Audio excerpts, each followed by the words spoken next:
असम्बलियाँ तोड़ने के हक़ में नहीं है, लेकिन मैं जो है वो 1 महीना पहले ही समरी साइन करके दे आया हूँ। तो ऐसी सूरत में गवर्नर का ये फ़र्ज़ है कि ऐसे चीफ मिनिस्टर से वो ये कहे कि आप अगर असम्बली तोड़ना चाहते हैं तो आप उससे पहले जो है वो इत्मीनान देखिए, जैसे ही गवर्नर का अपना ऑर्डर इशू करेगा, उस पर नोटिफिकेशन होगा, उस पर अमल दरामद होगा, और ये आइन का तकाज़ा है।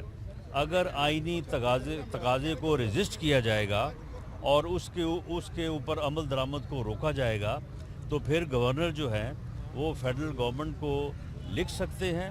और उनके तहरीर करने पे फेडरल गवर्नमेंट जो है वो कैबिनेट की मंजूरी से एडवाइस भेज सकती है प्रेसिडेंट को, और president is bound to act on the advice of the prime minister, और गवर्नर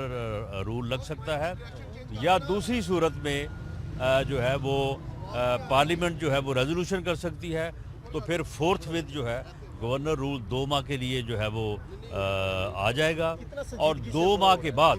अगर उसे दोबारा रेजोल्यूशन किया जाता है तो फिर वो 6 माह तक एक्सटेंड हो सकता है। सर बताएं कि नाम कौन से आपने कहा है कि आर्टिकल 6 लग सकता है, वो उन्होंने अब तक के जो Like and subscribe to our channel Newsline 1.